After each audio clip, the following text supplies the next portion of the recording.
Bonjour Enora Colcal. Bonjour. Vous êtes responsable communication chez la Maison Braque et vous mobilisez pour une sensibilisation et des journées de test de la vue. Alors effectivement, les opticiens Optique 2000 et l'ISAC du Mans se sont mobilisés aujourd'hui pour offrir pendant 2 jours 2 journées de prévention santé au grand public. L'idée, c'est d'offrir un test de vue parce que on s'aperçoit que les gens ne contrôlent pas suffisamment régulièrement leur vue. Donc faire un petit check-up pour s'assurer que la vue est bien corrigée. Et si ce n'est pas le cas, du coup nous délivrerons des conseils avec une orientation soit en magasin ou soit chez l'ophtalmo. Qu'est-ce qui explique pourquoi les gens ne consultent pas assez ou plus ? Eh bien, sur le Mans, nous sommes en plein désert médical. Il peut être difficile d'avoir un rendez-vous rapide chez l'ophtalmo. Donc ça peut être l'une des raisons pour lesquelles les gens ne vont pas régulièrement consulter un professionnel de santé. C'est là où le rôle de l'opticien rentre en ligne de compte. Nous travaillons en partenariat avec les ophtalmos et donc nous réalisons des tests de vue gratuits pour tout le monde, en magasin, sur rendez-vous. Et là, dans le cadre de cette opération, nous sommes place de la République pendant 2 jours pour justement s'assurer que tout le monde est bien corrigé. Qu'est-ce que l'on peut faire pour tester sa vue là dans votre petit stand? Il y a différents endroits, différents ateliers, on peut dire ça comme ça, que vous proposez? Exactement. Donc nous allons vous proposer selon... si vous portez des lunettes, si vous portez des lentilles, si vous n'avez pas de problème de vue identifié, différents tests adaptés à vos besoins. Donc il peut y avoir un test pour vérifier les couleurs, le daltonisme, les tests d'acuité visuelle, des tests sur machine. Nous avons également un atelier de prévention à la fatigue visuelle et puis bien sûr des conseils de nos opticiens qui vont être personnalisés en fonction des problématiques que rencontre le public. La fatigue visuelle, c'est un point important avec une petite session qui se fait avec un casque de réalité virtuelle.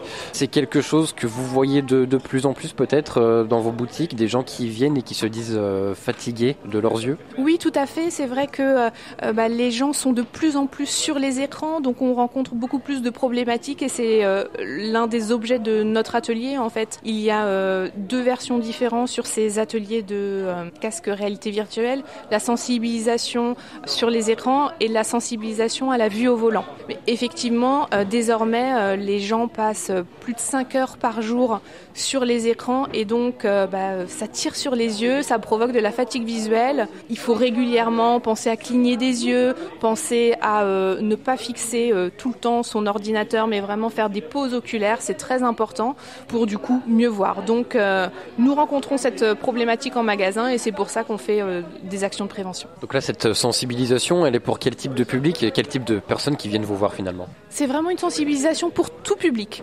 Nous pouvons effectuer cette sensibilisation pour des enfants, pour des adultes, quel que soit l'âge. Il n'y a aucun critère, nous nous adressons à tout le monde. Et qu'est-ce qu'ils vous disent, les gens, une fois qu'ils ont un petit peu tourné dans votre stand?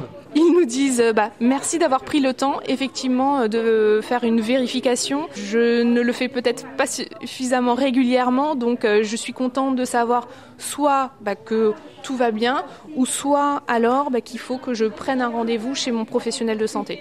Le retour client est vraiment une véritable satisfaction parce que l'objectif de cet événement, c'est de prendre soin des gens, de prendre soin de leur vue, c'est important. Chacun a un capital santé qu'il est important de préserver et donc c'est vraiment tout l'objet de cette sensibilisation. On va maintenant passer la parole à Frédéric Robert, responsable action et prévention de la Maison Braque. Quels sont vos bons conseils pour lutter contre la fatigue visuelle, notamment si je prends mon cas personnel, pour moi qui travaille beaucoup sur écran par exemple? Alors, on vous conseille de quitter l'écran des yeux. Il y a différentes règles, mais ce qu'il faut retenir, c'est qu'il faut quitter l'écran des yeux. Ça peut être toutes les 20, toutes les 30 minutes, pendant 20 ou 30 secondes, et de porter son regard au loin. C'est tout simple, quand on regarde de près, c'est comme quand on louche. On sollicite des muscles des yeux. Quand on regarde loin, les muscles vont être au repos. Vous allez relâcher les muscles de vos yeux. Donc vous regardez par la fenêtre, vous fixez un point pendant 20 ou 30 secondes, ça va suffire. Également, en situation de travail sur écran, on cligne 2 fois moins des yeux. C'est un phénomène naturel. Le cerveau débranche un fusible, on est concentré sur ce qu'on fait. C'est pareil pour les jeux vidéo, c'est pareil pour les smartphones. Attention aux smartphones. On cligne moins des yeux, ça veut dire qu'ils vont être moins humidifiés. Donc forcez-vous à cligner des yeux. De 15 à 20 battements par minute, ça peut passer de 7 à 10. Autre chose, on est agressé par des lumières artificielles, surtout les LED, les phares des voitures, on le voit des fois, ce sont des lumières très puissantes. Les lumières bleues sont agressives, elles attaquent des cellules de la rétine. Donc on vous conseille bien évidemment les lunettes avec les filtres contre les lumières bleues et aussi d'ajuster la luminosité de votre écran et de votre poste de travail. De temps en temps, pensez à fermer les yeux. Là, c'est un autre exercice dont je vais vous parler qui s'appelle le cocon. Ça va être délicat en radio, mais essayez d'imaginer. Vous êtes assis, vous vous accordez un petit moment de bien-être et de repos. Vous frottez vos mains pendant 30 secondes, 1 minute, pour bien réchauffer vos yeux. Vous vous asseyez, vous fermez vos yeux. Vos yeux sont dans le noir déjà, il n'y a plus le stress lumineux. Les yeux fermés, les yeux sont humidifiés.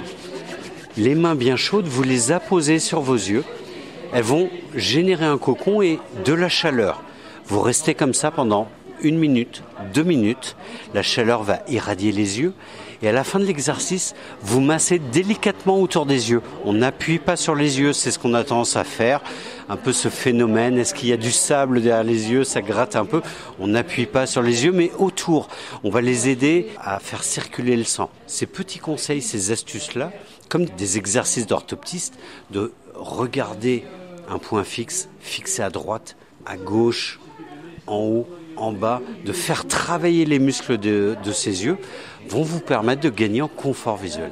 Pour conclure, Enora Kolkal, on rappelle que la finalité de votre démarche, en fait, c'est simplement de sensibiliser à l'importance de consulter. Effectivement, l'objet de cette action, c'est vraiment de relayer s'il y a une problématique et puis s'il n'y a pas de problématique, de sensibiliser sur l'importance d'effectuer des contrôles régulièrement parce que nous avons besoin de notre vue au quotidien, c'est vraiment important. Donc faire un petit contrôle de vue chaque année permet de bien voir et du coup de ne pas fatiguer ses yeux. Merci Enora Kolkal, merci aussi à Frédéric Robert. Je rappelle que vous êtes membre de la Maison Braque qui regroupe les opticiens Lissac et Optique 2000 au Mans et vous étiez mobilisés ces 25 et 26 octobre sur la place de la République du Mans pour les Journées mondiales de la vue.